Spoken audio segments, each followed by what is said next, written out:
Hi guys, Darth Deuces here from the Star Wars The Black Series action figure review.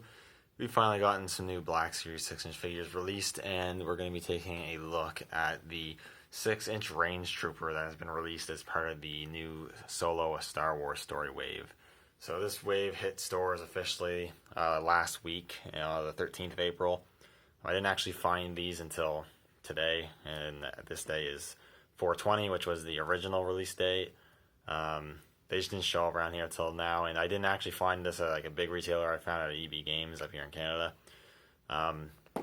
It's pretty cool because I actually picked it up. They had I can show you. They had the vintage collection stickers on these new Black Series figures instead of what they should have been. So the employees screwed up, but so I actually got these for significantly cheaper than they're actually supposed to be. So that's awesome. Anyways, let's take a look at the packaging here. You've got your standard Black Series packaging here, Star Wars Black Series logo there. Got the figure in the packaging, a pretty cool image of the Range Trooper. It says Range Trooper right there.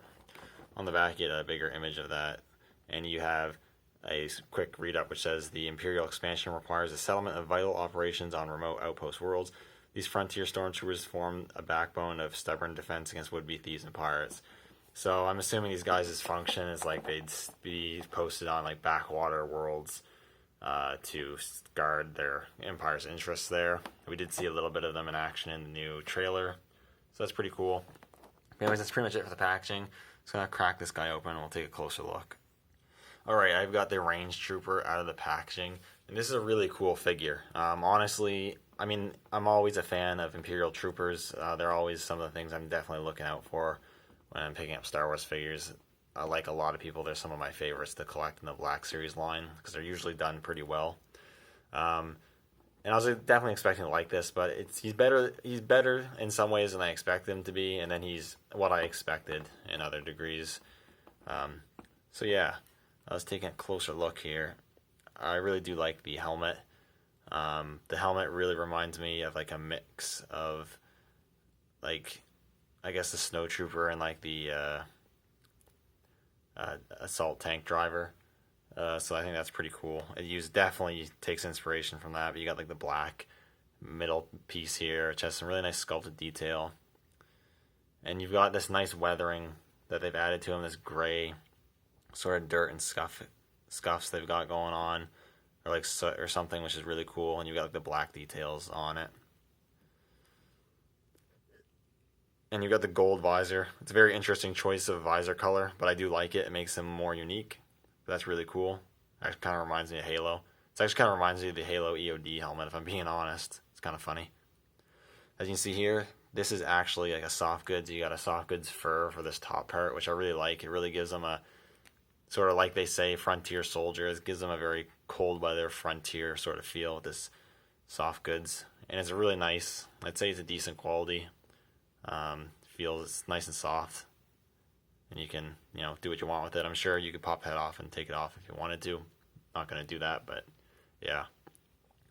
The torso armor is very reminiscent to the Snowtrooper armor, but actually, as you'll see all throughout the figure, this figure is actually pretty massive in terms of, I guess, thickness. He's wearing like this huge coat and all this stuff, armor and stuff. He's quite a big figure. But yeah, you got the back part here, which is nicely painted and detailed. You got the front part, got some red and blue paint apps, and again, you got that scuffing, which looks pretty cool. You got like some canisters or whatnot strapped to his coat sleeve there, I suppose, and the coat and clothing part itself is molded to definitely give that fabric feel, which is cool. You got like this forearm armor here, and you got the hands, which are in a darker grayish, I suppose. And there's some white armor there. On this side, there's got some more details, which is cool. The right hand is sculpted in a trigger with the trigger finger to hold the blaster. The belt here, again, this is very reminiscent to the Snowtrooper. Got the pouches, and I love the paint detailing on it. Looks good.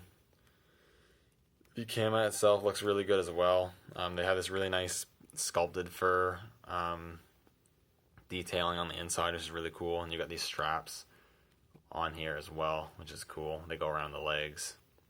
It's a decently pliable plastic, but it's not as pliable as maybe I'd like, but it's not too bad. And you got this armor on the thighs here, which is pretty cool. And you've got these massive like metal boots, almost like Exos boots or something, which is pretty cool. You got some nice paint apps going on, some really nice mechanical sculpting work going on there as well. I really like the detailing going on in the back here with like these pipes, which is really cool. I think in the trailer it kind of looks like these are like magnetized boots or whatever. It's because they're on like that train. They're holding on the train. I think this is what these are for. I could be wrong on that. But that's pretty cool. You got 2 pike holes at the bottom of the feet. And I really like it. I think overall it looks really good. I really like this the more massive look. They look quite imposing, I guess I could say. I definitely like the look. In terms of articulation, he's a little more limited than other Black Series figures, and it's because obviously the sculpt and the design of the character. You got a ball joint with I'm assuming a hinge is there, yeah, a hinge at the neck, but he's not going to look up a whole lot. You can look down a decent amount. A little bit of pivot, and then you get rotation. Ball hinges at the shoulders, which move quite well, actually, and definitely not hindered at all by the soft goods. Single ball hinge at the elbow. It's cut forward, so it actually bends just a little bit past 90 degrees, which is impressive for the sculpt, how big the arm is.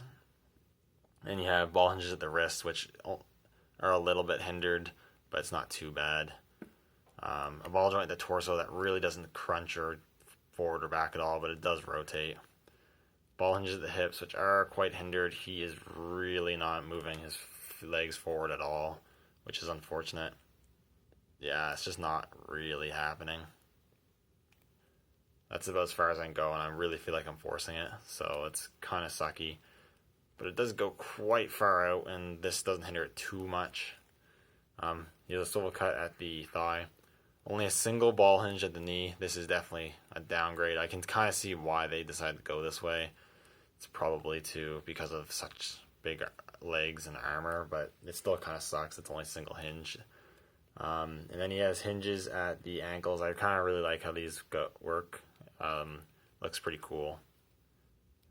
Like so. Unfortunately, there is no ankle pivot, but because the feet are so big, you don't really need them to be pivots. And then lastly, he does come with one accessory, which I guess is a little light, but he just comes with his blaster, and then as far as I know, from the trailers, it doesn't look like he used anything else, so there might not be anything else to include with them. But it's this unique blaster that these range troopers use, I'm assuming. It's pretty much just a modified version of the normal Stormtrooper E11. It looks like it's got a slightly extended barrel. It's got the scope on the front instead of on the back, and you got like that flashlight that those Rogue One blasters had. It's pretty cool. It's just molded in a black plastic. There's no weathering or anything. It would have been nice if there was, but it's not a big deal. But he holds it really well in his right hand, and you can get him holding it in decent poses with both hands as well. So that is pretty cool. So before we end off here, I will do some quick size comparisons, or not size comparisons, but some comparisons real quick. Here's with the standard Stormtrooper. So they are about the same height, and I think that's pretty cool. And then here he is with the Trooper he takes a lot of design choices from. It is the Snow Trooper. Yeah, that looks cool. You can definitely see where they take their similarities from.